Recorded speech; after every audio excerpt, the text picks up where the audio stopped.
안녕하세요. 장기렌트카 전문가 부르릉쌤입니다. 반갑습니다. 오늘 말씀드릴 주제는 장기렌터카를 계약하기 전에 반드시 확인해야 될 사항들입니다. 이 사항들은 굉장히 중요한 사항들입니다. 계약을 하기 전에 꼭 확인을 하셔서 계약을 하시면 착오가 없겠죠. 나중에 타고 다니다가 왜 이렇게 계약이 됐지? 라고 하는 그런 경우가 발생되지 않겠죠. 그래서 꼭 확인을 해 보셔야 되는데, 이런 사항들을 기본적으로 이제 그 에이전트 분들이 또는 그 업체에서 계약해 주시는 분들이 설명을 해 주셔야 됩니다. 그런데 설명을 꼼꼼하게 하나씩 꼼꼼하게 해주면 좋은데 이렇게 간혹 빼먹는 경우도 있죠. 그래서 제가 말씀드릴 요 사항들을 메모를 해 놓으셨다가 계약하기 전에 이 사항들을 확인을 해 보시고 체크를 해 놓으시면 굉장히 도움이 될 것 같습니다. 보시기 전에 구독, 좋아요 부탁드리겠습니다.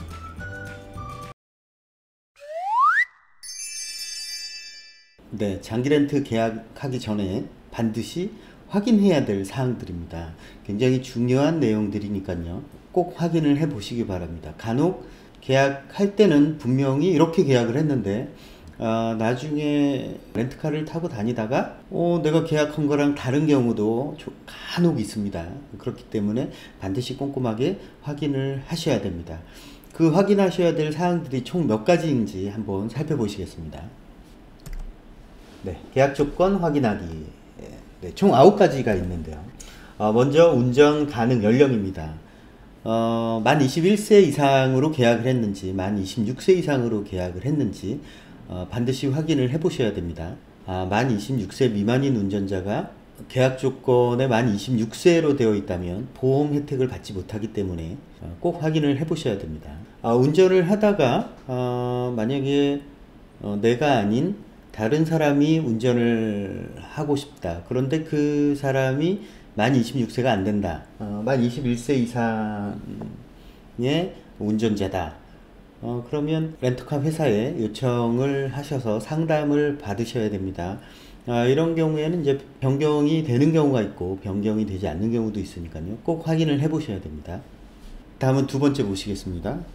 네, 두 번째는 운전자 범위입니다. 운전자 범위는 개인 명의로 렌탈을 하시는 경우하고 개인 사업자, 법인 사업자 명의로 렌탈 계약을 하시는 경우 좀 차이가 있습니다. 보통 그 개인이 계약을 하는 경우에는 일반적으로 직계가족으로 되어 있습니다. 하지만 부부 한정인 경우에도 있기 때문에 그거를 꼭 확인을 해 보시고요. 그 외의 사람이 운전을 하다가 사고가 나면 보험 혜택을 받지 못하기 때문에 요거 굉장히 중요합니다. 법인인 경우에는 법인 대표는 물론이고 임직원 그리고 등기이사까지 가능합니다. 운전자를 또 추가하고 싶다 그러면 또 렌터카 회사에 요청을 하셔서 제2운전자로 등록을 하시면 추가를 해주니까요. 그것도 활용을 하시면 좋을 것 같습니다. 반드시 등록을 하셔야 또 만약에 사고가 났을 때 보험 혜택을 받을 수 있으니까요. 꼭 그 등록을 하시기를 바라겠습니다. 네, 다음 세 번째 보시겠습니다. 네, 세 번째는 자차 사고 면책금입니다. 이 사고가 났을 때 내 차가 파손이 됐지만 내가 피해자인 경우에는 당연히 내가 보험 처리를 안 해도 되죠. 상대방에서 보험 처리를 다 해주기 때문에. 그런데 내가 이제 과실이 있다거나 내가 가해자인 경우에는 내가 보험 처리를 해줘야 되죠. 이런 경우에 이제 내가 빌린 렌터카를 자차라고 하는데 그 자차에 대한 보험 처리를 할 경우에는 면책금 또는 자기부담금이 발생이 됩니다. 그래서 그 금액은 회사별로 또 차종별로 약간씩 차이가 있기 때문에 꼭 확인을 하셔서 내가 사고 났을 때 자차 보험 처리를 할 때 얼마를 내야 되는지 그거는 확인을 해 보시면 좋을 것 같습니다. 보통 한 10만원에서 50만원까지 이렇게 다양하게 있기 때문에 꼭 확인을 해 보시기 바랍니다.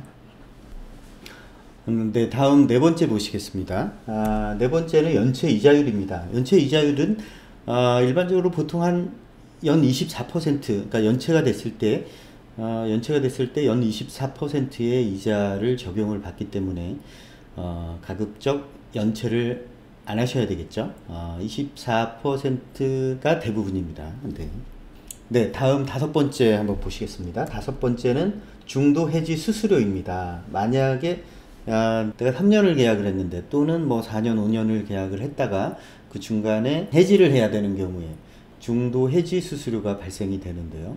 중도 해지 수수료가 꽤 비싼 편입니다. 남은 기간별로 해서 조금 차이가 있습니다. 내가 만기까지 얼마나 남았느냐에 따라서 중도 해지 수수료 요율이 조금씩 다릅니다. 그래서 그 부분도 좀 한번 좀 확인을 해 보시고 계약을 하시면 좋을 것 같고요. 지난번 컨텐츠에서 제가 말씀드린 것처럼 중간에 이제 해지하면 위약금이 발생되기 때문에 중도 해지 수수료가 발생이 되기 때문에 다른 분한테 승계를 통해서 이 중도 해지 수수료를 면제를 받으실 수도 있죠. 승계를 하면 이제 장점이 기간이 짧죠. 요금은 저렴하고 그래서 이제 짧은 기간 동안에 저렴하게 이용하실 분들을 주위에서 좀 찾으셔서 그분한테 이제 승계를 하시게 되면 중도 해지 수수료를 면제를 받으실 수가 있습니다. 하지만 승계를 할 때는 또 승계 비용이 조금 발생이 됩니다. 하지만 중도 해지 수수료에 비하면 굉장히 작은 금액이기 때문에 가능하면 승계를 통해서 중도 해지 수수료를 면제를 받으시면 좋을 것 같습니다. 네, 다음 보시겠습니다. 다음은 여섯 번째입니다. 여섯 번째 보험 조건입니다. 보험은 크게 네 가지가 있죠. 대인, 대물, 자손, 자차. 여기서 이제 운전자는 자손입니다. 운전자는 자손이고, 내가 운전한 차, 내가 이제 운전을 했을 때, 내 렌터카로 운전을 했을 때, 내 차에 타고 있던 사람은 대인입니다. 여기서 제일 좀 이렇게, 여기서 제일 좀 관심 있게 보셔야 되는 게 대물입니다. 대물. 대물을 조금 높여서 가입을 해야 되겠다 싶으신 분들은 대물을 뭐 1억인지 2억인지 3억인지 확인을 해 보셔서 필요하시면 조금 올려서 가입을 하시면 좋을 것 같습니다. 네, 다음 보시겠습니다. 다음은 일곱 번째입니다. 네, 일곱 번째는 연간 약정 운행거리입니다. 연간 약정 운행거리를 이제 어떻게 정하셨는지 10,000km, 20,000km, 30,000km, 40,000km, 50,000km 또는 뭐 중간에 15,000km도 있고요. 그리고 또 무제한으로 또 계약을 하셨을 수도 있죠. 내가 무제한으로 했는지 아니면 약정 운행거리를 지정을 했는지에 따라서 또 페널티도 발생을 할 수가 있습니다.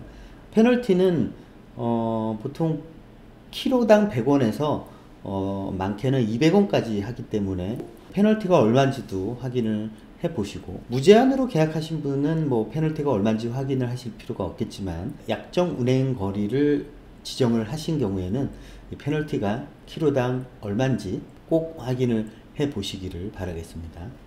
네, 다음은 여덟 번째입니다. 여덟 번째는 내가 계약한 렌터카가 정비 포함인지 제외인지 그거를 꼭 확인을 해 보셔야 되고요. 만약에 이제 포함인 경우에는 내가 정비를 어떻게 받아야 되는지, 예를 들어서 엔진오일 교환을 해야 되는 시점에 언제 어떻게 받아야 되는지 업체별로 조금씩 차이가 있죠.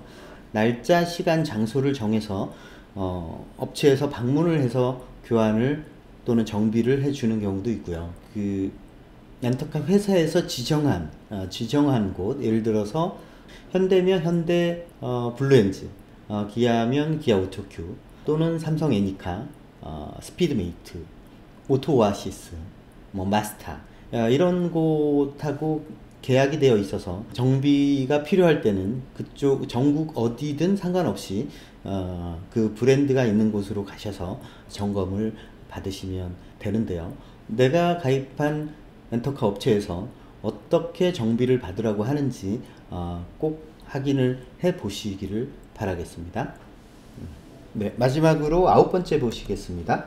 정비가 포함인 경우에 어떠한 소모품들을 교환을 해주고 그 소모품들을 언제 교환을 해주는지, 얼마나 자주 교환을 해주는지 그거를 꼭 확인을 하셔야 됩니다. 내가 계약한 자동차를 언제 어떻게 정비를 할 것이냐, 소모품을 교환을 할 것이냐, 이 부분을 꼭 확인을 하시고 계약을 하셔야 됩니다.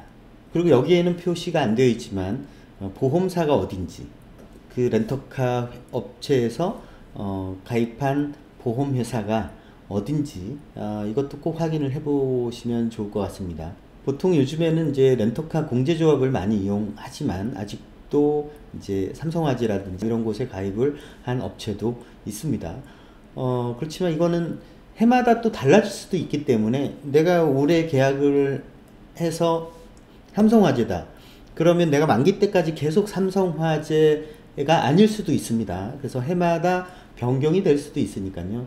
사고가 나시면 그 업체로 전화를 하셔서 사고 처리를 하셔야 되겠죠. 그렇게 그 업체에다가 전화를 하려면 그 업체의 콜센터 전화번호도 알아야 되겠죠. 보통 렌터카 차를 받으면 뭐 선바이저라든지 이런 곳에 이렇게 스티커로 붙여져 있는 경우도 있지만 내가 핸드폰에다가 저장을 해 놓으면 편리하겠죠. 네, 오늘은 장기 렌터카를 계약하기 전 반드시 확인해야 될 사항들을 알아보았습니다. 계약을 하기로 마음 먹으면 좀 이렇게 마음이 급하죠. 빨리 차를 받고 싶으니까 빨리 계약을 하고 빨리 차를 받고 싶은 마음에 이런 사항들을, 중요한 사항들을 확인을 잘 안 하는 경우가 있습니다. 그래서 꼼꼼히 꼭 확인을 해 보시고 계약서에 도장을 찍으시기를 바라겠습니다. 장기 렌터카에는 굉장히 수많은 정보들이 있습니다. 그래서 그 정보들을 제가 앞으로 계속 하나씩 알려드리도록 하겠습니다. 제 채널을 구독해 주신 구독자분들께 진심으로 감사드리고요. 제 채널을 아직 구독하지 않으신 분들은 구독, 좋아요 부탁드리겠습니다. 감사합니다.